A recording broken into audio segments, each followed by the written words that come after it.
Every piece of advice about losing belly fat is built around the wrong understanding of what belly fat actually is. And that misunderstanding is why most people doing everything right are still carrying it. If this is your first time here, subscribe and share this with someone who has been doing ab workouts and cutting calories to lose belly fat without understanding why that approach consistently underdelivers. This channel exists to replace the recycled advice with the actual biology. Here is the scenario most people recognize.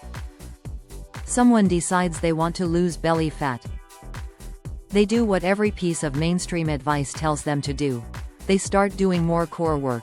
They cut calories. They add cardio. They are consistent. The effort is real. And weeks later, the belly fat is largely unmoved while other areas of the body have changed more noticeably.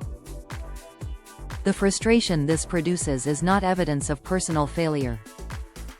It is the predictable outcome of an approach built on a fundamental misunderstanding of what belly fat is, why it accumulates where it does, and what biological conditions actually govern its reduction. The biggest lie about belly fat is not any single piece of bad advice. It is the entire framework most people are using to address it, a framework built around the assumption that belly fat is the same as fat elsewhere on the body and responds to the same inputs in the same way and at the same rate. It does not. And the mechanism that explains why is the key to understanding what actually works. The two types of fat that nobody distinguishes. Most people think of belly fat as one thing. It is not. There are two distinct fat compartments in the abdominal region that have fundamentally different physiological properties, different hormonal sensitivities, and different responses to diet and exercise. And conflating them is why so much belly fat advice is simultaneously partially true and practically useless. Subcutaneous fat is the fat stored beneath the skin, the layer that can be physically grasped, that changes the external appearance of the abdomen, and that most people are thinking of when they say they want to lose belly fat. It responds to caloric deficit over time, is not acutely dangerous from a metabolic standpoint, and reduces gradually with sustained energy balance management. Visceral fat is fundamentally different. It is stored deep within the abdominal cavity, surrounding the organs, the liver, the pancreas, the intestines. It cannot be seen or felt directly. It does not change the pinchable quality of the belly. But it is metabolically active in ways that subcutaneous fat is not, releasing inflammatory cytokines, contributing to insulin resistance, and driving the cardiovascular and metabolic risk profile most directly associated with abdominal obesity. It is also more acutely responsive to specific hormonal signals, particularly cortisol, than subcutaneous fat.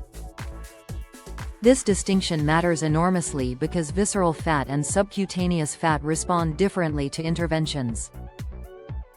Caloric restriction reduces subcutaneous fat gradually. Cortisol reduction, insulin sensitivity improvement, and sustained aerobic exercise reduce visceral fat more directly and more rapidly. The person doing ab exercises to reduce belly fat is applying a mechanical intervention to a hormonal and metabolic problem, which is why the approach consistently produces core strength without the belly fat reduction that motivated it. The cortisol connection that explains everything. Here is the mechanism that most belly fat conversations skip entirely, the one that explains why some people gain abdominal fat disproportionately during stressful periods of life regardless of what they are eating, and why the stress-belly fat connection is not psychological but directly physiological.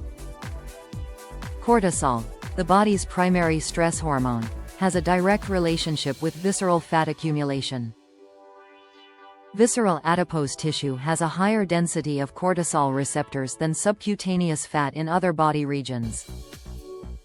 When cortisol is chronically elevated, from psychological stress, sleep restriction, excessive training without adequate recovery, or caloric restriction severe enough to trigger the body's stress response, visceral fat cells respond to the cortisol signal by both resisting breakdown and actively storing additional fat.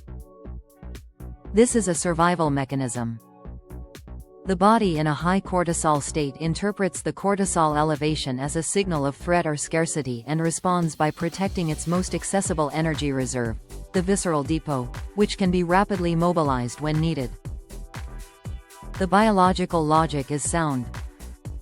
The practical consequence for someone trying to reduce belly fat while living a high-stress life is a body that is actively working against their primary goal at the hormonal level. The caloric deficit that should produce fat loss instead triggers a cortisol elevation that promotes visceral fat retention. The excessive cardio done to accelerate results adds training stress to an already elevated cortisol load. The sleep being sacrificed to fit in morning sessions suppresses the overnight cortisol clearance that would otherwise reduce the baseline. Every intervention intended to address the belly fat is inadvertently maintaining the hormonal condition that preserves it. The actual solution to cortisol-driven visceral fat accumulation is not more restriction or more exercise. It is a reduction in total physiological stress load, adequate sleep, managed training volume, stress regulation practices, and a nutritional approach that does not trigger the body's scarcity response, combined with the specific exercise modalities that research shows reduce visceral fat most effectively. What actually reduces belly fat? The exercise modality with the strongest research support for visceral fat reduction is sustained moderate-intensity aerobic exercise, the Zone 2 training discussed in longevity research. Not high-intensity intervals primarily, not weight training exclusively, and certainly not abdominal exercises. Sustained aerobic work at a moderate intensity for 30 to 45 minutes reduces visceral fat through a combination of direct fat oxidation, cortisol modulation, and improvement in insulin sensitivity, the three levers most directly governing visceral fat accumulation. Resistance training contributes by improving insulin sensitivity and increasing resting metabolic rate, reducing the metabolic conditions that promote visceral fat storage, but its direct effect on visceral fat reduction is more modest than aerobic exercise in head-to-head comparisons. The combination of both produces superior outcomes to either alone. Dietary approaches that reduce visceral fat most effectively are those that improve insulin sensitivity, reducing processed carbohydrate load, increasing fiber intake, prioritizing protein sufficient to support muscle maintenance during a caloric deficit, and managing meal timing to reduce the frequency and magnitude of insulin spikes throughout the day. These are not restriction strategies. They are regulatory strategies, working with the hormonal system that governs fat storage rather than against it. And sleep, 7 to 9 hours of quality sleep, is not a passive component of belly fat reduction. It is the overnight cortisol clearance mechanism, the growth hormone release window, and the appetite hormone regulation period that determines whether the day's nutritional choices feel manageable or feel like a battle against biological signals pushing toward excess intake. Conclusion: the biggest lie about belly fat is not that it is impossible to lose. It is that the approach most people are using to address it, targeting it mechanically with ab exercises while ignoring the hormonal and metabolic environment driving its accumulation, has ever been capable of producing what it promises. Belly fat responds to biology, not to crunches. It responds to cortisol management, insulin sensitivity, sustained aerobic exercise, and the sleep quality that makes all of those variables operate correctly.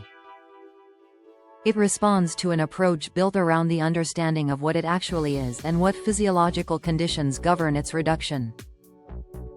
That approach is not more complicated than what most people are already doing. It is more accurately directed. And accurate direction, applied with the same consistency that has been going into the wrong approach, produces the outcome that consistency alone was never going to reach.